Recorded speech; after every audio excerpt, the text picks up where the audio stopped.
In the gilded age of social media, we are drowning in noise. We see logos plastered across chests, monograms etched into leather, and luxury marketed as a loud, aggressive grab for attention. But among the world's most established dynasties, there is a different language being spoken. It is a dialect of silence. It is the realm of quiet luxury, a term recently popularized by the masses, but one that has been the standard for the elite for centuries. To the true practitioner of heritage, luxury isn't a brand. It is a material reality. It is the feeling of a fiber that takes a decade to harvest, the geometry of a stitch that no machine can replicate, and the confidence to walk into a room where only 3 other people truly understand the value of what you are wearing. Today, at the Heritage Club, we declassify the history of the brands that have no need for labels. We go beyond the surface-level trend to explore the material heritage of Loro Piana, the humanistic architecture of Brunello Cucinelli, and the artisanal iron grip of Hermès. Welcome to the archives of the Invisible Empire.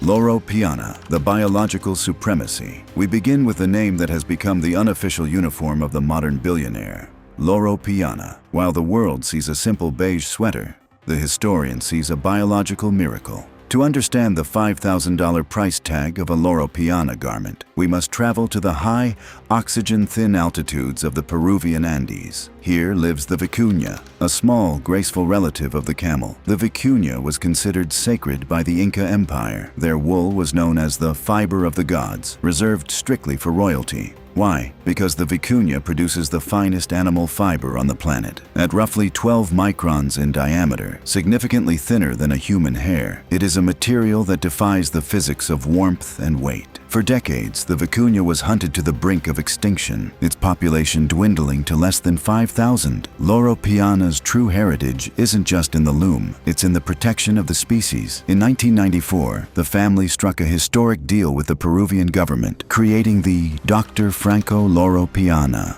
Reserve. They secured the exclusive right to harvest the wool in exchange for the animal's protection. The harvest is a ritual called the chaku. The animals are not raised in pens. They are wild. They are herded once every 2 years by local communities, shorn of only a few hundred grams of wool, and then released back into the wild. This Andean gold is then transported to Italy, where it is processed with a level of precision that borders on the scientific. When you wear a Loro Piana Vicuña coat, you aren't paying for a logo. You are paying for a 30-year conservation project, a 2-year biological cycle, and a fiber that is quite literally the rarest in the world. Brunello Cucinelli, the architect of Solomeo. If Loro Piana represents the peak of biology, Brunello Cucinelli represents the peak of humanistic geography. To understand Cucinelli, you must understand a small medieval village in the heart of Umbria, Italy, called Solomeo. In 1978, Brunello Cucinelli had a radical idea: to take cashmere,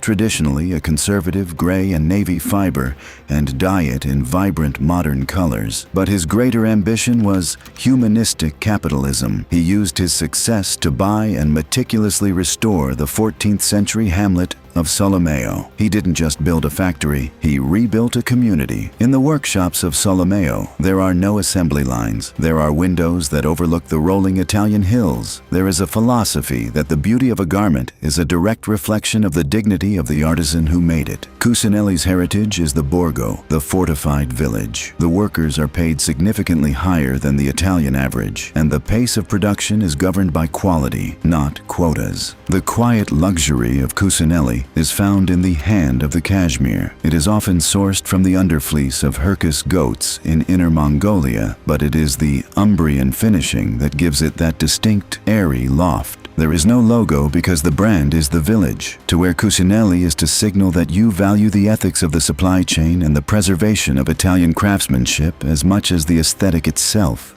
Hermès, the saddler's stitch. No archive of heritage is complete without the house that defined the standard.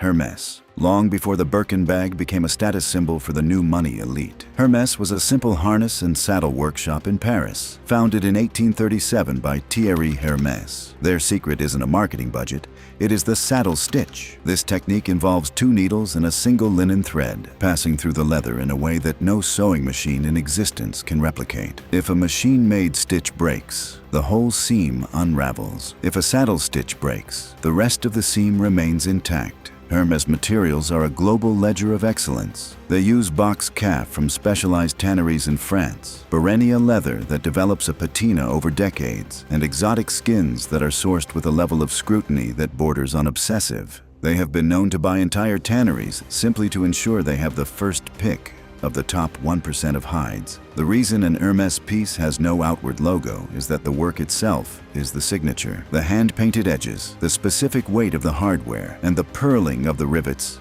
tell a story to the initiated. In the 19th century, a nobleman's carriage was identified by the quality of the harness. Today, that same standard applies. It is luxury built for the user's utility and the historian's eye, not the spectator's validation. The cost of quality. A masterclass. Why does a sweater from a no-logo brand cost 5 times more than a designer label with a massive monogram? Because when you remove the logo, there is nowhere for the flaws to hide. Consider baby cashmere. Standard cashmere is taken from adult goats. Loro Piana's baby cashmere is harvested from the underfleece of kids, only once in their lifetime before they reach 12 months of age. The yield is tiny, roughly 30 grams per goat, but the softness is incomparable. Consider the full-grain leather used by the Ro or Hermès. Most commercial leathers are corrected, sanded down to hide imperfections, and then stamped with a fake grain. Heritage brands use natural grain, meaning the hide must be flawless from the start. This results in a massive rejection rate, driving the price of the perfect hides into the thousands before a single cut is made. This is the cost of quality. It is the price of rarity, the price of time, and the price of protecting the artisans who keep these traditions alive. The conclusion, the final filter. Quiet luxury is the ultimate social filter. It is a move away from the disposable culture of the 21st century and a return to the generational. A Vicuña coat or a hand-stitched saddlebag isn't a purchase, it is a patrimony. It is something intended to be passed down, gaining character and history with every decade of use. The brands with no logos are making a bold, almost arrogant claim. They are betting that their quality is so high, it speaks louder than a name. They are betting that their heritage is so deep, it doesn't need to be advertised on a billboard. At the Heritage Club, we believe that understanding the origin of what we wear is the first step in preserving true excellence. We seek the stories behind the seams and the legends behind the labels. If you value the silent strength of heritage and the mastery of the world's greatest artisans, we invite you to join our society. Subscribe to the Heritage Club, and let us continue to explore the annals of elegance together. Until next time, keep your standards high and your labels hidden.